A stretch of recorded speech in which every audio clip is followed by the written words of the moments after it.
अस्सलाम वालेकुम प्यारी बहनों। आज मैं बनाने लगी हूँ दाल चावल। दाल जो है वो मसूर की दाल है। मसूर की दाल को दालों की मलका कहा जाता है।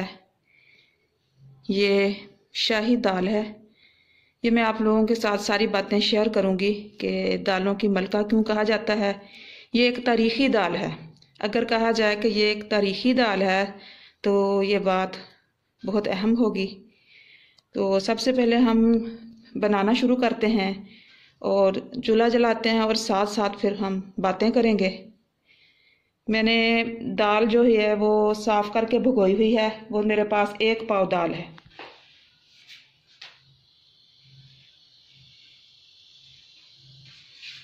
मैं आपको दिखाती हूँ। ये बाउल में है 1 पाव है तकरीबन।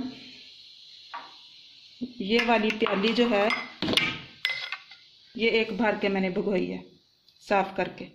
और 2 दरमियाने दर्जे के प्याज काट लिए हैं और वाश करके रखे हुए हैं। और 2 छोटे टमाटर काट लिए हुए हैं। और धनिया वाश करके काट के रख लिया है। इसमें ये अदरक और लहसुन का पेस्ट है। चंद जवे लहसुन के हैं, थोड़ा सा पीस अदरक का है। तो अब हम शुरू करते हैं। दाल शुरू करने के बाद फिर मैं आपके साथ बाकी बातें करती हूँ।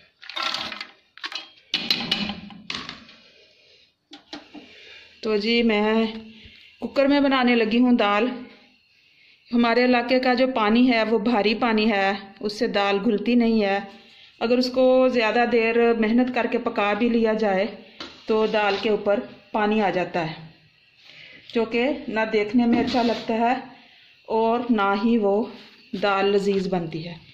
तो इसकी खामी को मैं दूर करने के लिए कुकर इस्तेमाल कर रही हूँ। वक्त की भी बचत होगी, दाल भी घुल जाएगी और लज्जत भी रहेगी। अब मैंने प्याज को कुकर में डाल दिया है और ये इसको मैं पकाऊंगी गोल्डन ब्राउन होने तक। मैंने इसमें कुकिंग ऑयल बहुत कम डाला है, वो इसलिए कि बाद में मैं इसको तड़का लगाना चाहती हूँ। देसी घी में तेज़पात और साबुत ज़ीरे का तड़का लगाऊंगी। जब प्याज गोल्डन ब्राउन हो जाएगा तो उसमें अदरक लहसुन का पेस्ट और टमाटर शामिल कर दूँगी। जी नाजरीन, प्याज गोल्डन ब्राउन हो चुका है। थोड़ा सा हल्का सा पानी का छींटा देती हूँ। के बाद 1 टीस्पून सुरख मिर्च का,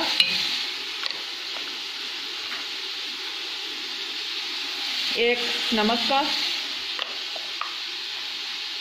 1 टीस्पून सूखे हुए धनिया का, खुश्क धनिया पीस कर रखा हुआ है। 1/2 टीस्पून जो है वो मैं इसमें हल्दी का डालूंगी। मसाले सारे मैंने डाल दिए हैं। अदरक लहसुन का पेस्ट भी डाल दिया है, टमाटर भी डाल दिए हैं। मसाला बहुत अच्छा सा भुन गया है।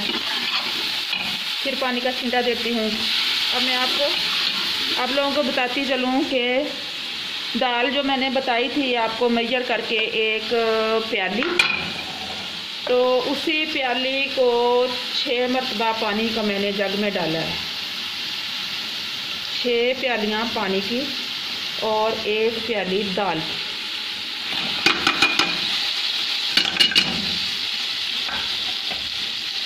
थोड़ा सा हिलाने के बाद इसमें पानी शामिल कर दूंगी।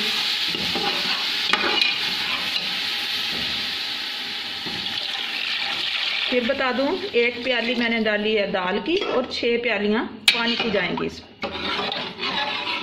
3 मिनट के बाद जो वेट है वो हिलने लग जाएगा।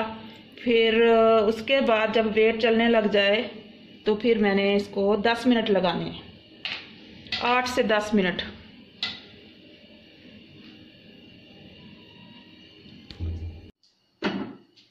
जी नाज़रीन, दाल पक गई है। कुकर को मैंने खोल लिया है। अब मैं इसमें तड़का लगाने लगी हूँ। तड़के में मैंने लगाया है तेज़पात, सफ़ेद ज़ीरा और देसी घी मैंने शामिल किया इसमें। ये शेप है दाल की। थोड़ा सा इस थिक करना चाहती हूँ, अभी चूल्हे पर पड़ी रहे, तो दूसरे चूल्हे पर मैं चावलों को दम देकर रख लेती हूँ।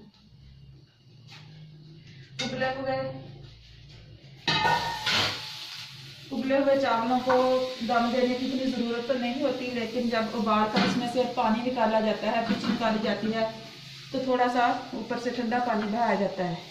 तो वो पानी का कच्चापन दूर करने के लिए इनको दम देना पड़ता है, ताकि चावलों की खुशबू जो है वो बरकरार रहे।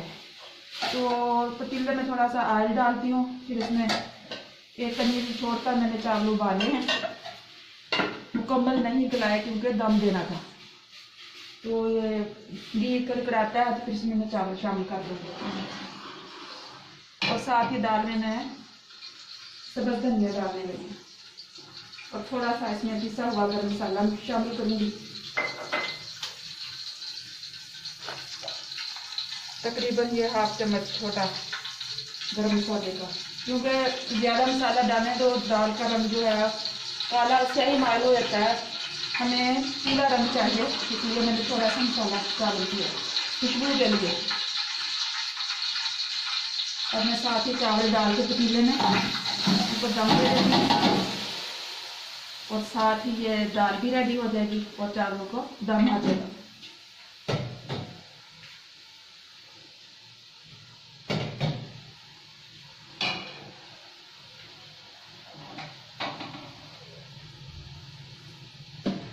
नाज़रीन, मैंने वीडियो के शुरू में बात की थी कि मसूर की दाल को तारीखी दाल भी कहा जाता है। इसलिए तारीखी दाल कहा जाता है कि ये दाल, इसका जिक्र हमारी प्यारी किताब कुरान पाक में सूरतुल बकरा, पहली सूरत जो है सूरतुल बकरा, उसमें इसका जिक्र आया है।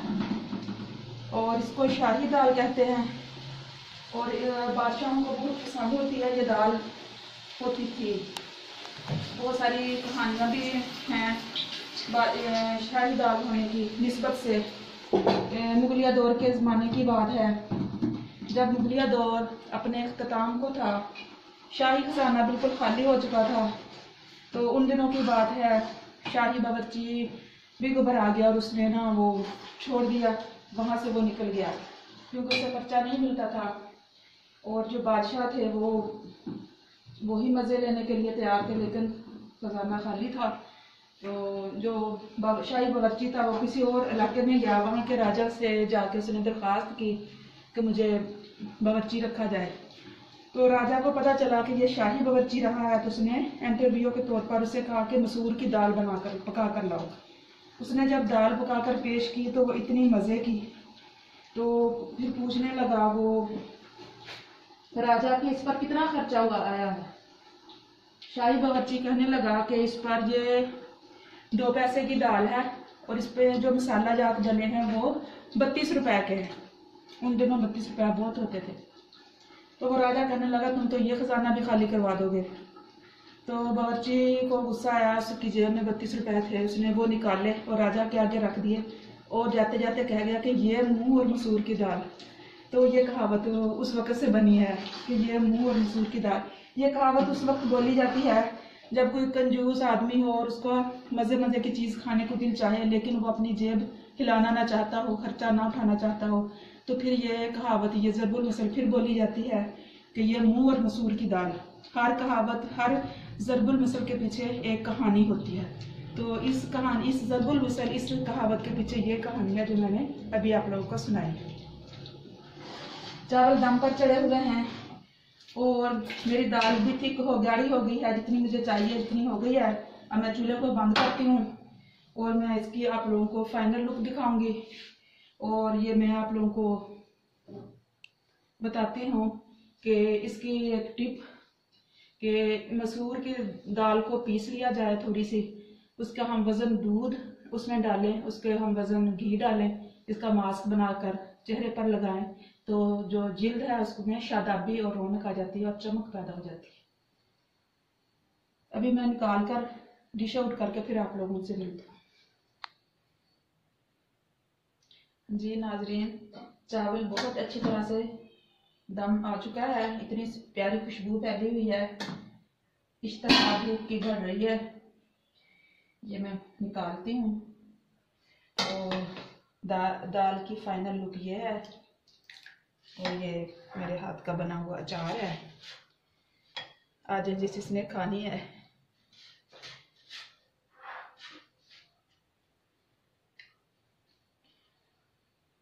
जाते जाते मैं आप लोगों को एक पैगाम देती हूँ कि हम जो नमाज पढ़ते हैं, तो नमाज की जो सारी रकतें पढ़ने के लिए होती हैं, ये हमने बनाया हुआ है कि गैर मुअक्दा है तो उसको छोड़ दे, गैर मुअक्दा को छोड़ दें तो गुनाह नहीं होता। लेकिन हम नफल पढ़ेंगे। जब हम नफल पढ़ते हैं, नफल की बात करती हूँ, जब हम नफल पढ़ते हैं तो अल्लाह ताला हमें देखकर मुस्कुराता है। और जब नफल पढ़ने की तौफीक मिल जाए तो फिर उसके बाद हम पढ़ते हैं, गैर मुक़द्दा सुनते हुए पढ़ना शुरू कर देते हैं। तो अगर हम सुन्नत को नफल छोड़ देते हैं तो हमसे सुनते भी छूटने लग जाती हैं कि गैर मुक़द्दा या खैर है, हम जल्दी जल्दी फ़र्ज़ पढ़ लें और मुक़द्दा सुनते पढ़ लें। तो जब उसको छोड़ने के आदी हो जाते हैं फिर हमसे फ़र्ज़ भी छूटने लग जाते हैं। तो मेरी बहनों बेटियों, आप कोशिश करें जितनी भी रखते हैं वो सारी पढ़ें। अल्लाह ताला ने हमें पैदा किया है, हम तो अल्लाह ताला के इतने मोहताज हैं कि आँख भी नहीं अल्लाह के हुक्म के बगैर हम झपक सकते।